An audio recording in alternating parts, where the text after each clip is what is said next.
Our first student comedian is an award-winning author, but the only fiction he's ever written are expense reports. Please welcome to the stage, from Queen Anne, Jeff Lehman.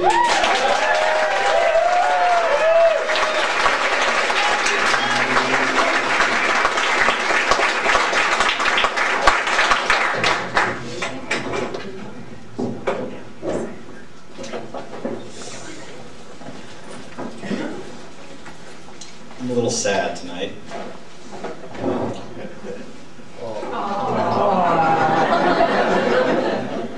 Mom and Dad aren't at the show tonight. They would have been really proud to see me up here entertaining all of you. But hey, they live in Miami, so they couldn't make it. But if they were here, Dad would already be camped out up in the bar, and he'd be calling me every 3 minutes with sports updates because he's pretty convinced that we don't have internet and cable TV out in Seattle.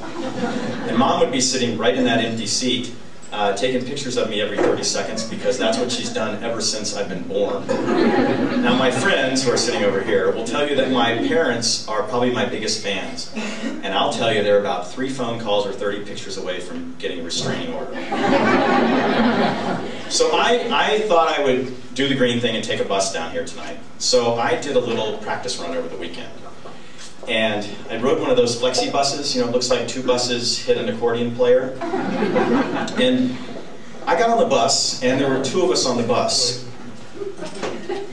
We were probably getting about 6 miles to the gallon combined, which didn't seem too green to me.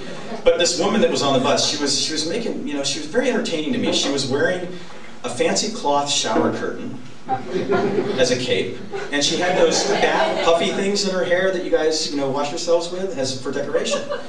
And I thought, I'm really concerned about her because she didn't have the plastic lining between the, you know what I'm talking about? And I'm thinking, what happens if she leaks? So we got to the next stop, she got off, her replacement driver got on, and I drove tonight.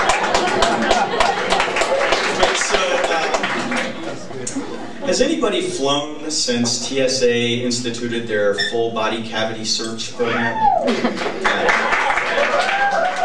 So I love flying first thing in the morning because if you're anything like I am when you are on a travel day, you might walk out of the house with your pants on inside out and your shirt on backwards. And after you go through one of those TSA strip searches, you know, you get a second chance to get it right. So I'm standing in the security line, and I, you know, take my computer out and take my shoes off. And have you noticed that you're buying better quality socks now that you have to take your shoes off? So nobody wants to have their socks mismatched and, you know, holes in their toes. And, you know, because people can be so judgmental about socks in the security line. So I go through the line, and I get stopped. The guy says, we need to do an upper body pat down on you. I said, okay, well, how come the lady ahead of me wearing nothing but a shower curtain got through? So I'm told that I have to turn around and put my arms up. So now I'm standing in front of 50 angry people, and I didn't set off the metal detector, so they're looking at me like, what's going on here? So I said to the guy, what did I exactly do? He said, sir, you're wearing a puffy shirt. I said, seriously, I'm wearing a puffy shirt. Okay, so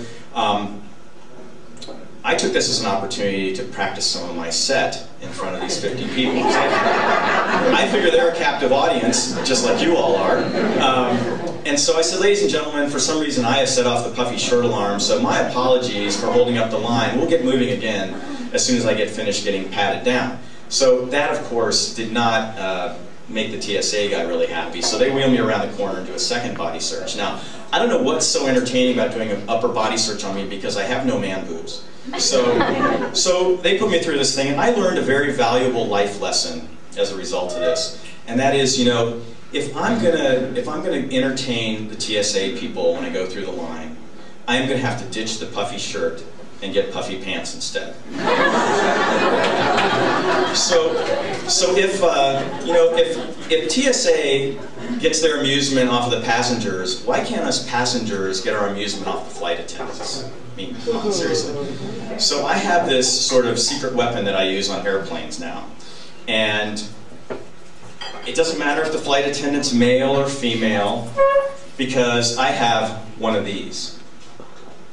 Okay, now, I want you guys to narrow your view of focus right now to the seatbelt buckle, okay? So I fly corporate jets a lot. Okay, so it's Southwest. And all these Southwest passengers are really dumb. They all go to the front of the plane so they can feel like they're sitting in first class. I'm like, no. Here's what you want to do. You want to go all the way to the back of the plane and get in the emergency row. Because it's nice and comfy and roomy back there. You just got all the room in the world. You know, I'd fly naked if I could. I know that just gave a really bad word picture to all of you in the front here. Just look at me like I'm wearing puffy pants, okay?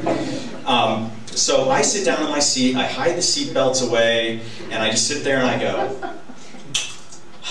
Now, the flight attendant comes running by, you know, as we're about to take off. He's like, sir, don't forget to fasten your seat belt. I'm like, oh, no problem, sorry, I forgot to fasten my seat belt. No problem. Works like a charm. Thanks very much, you guys. Enjoy this.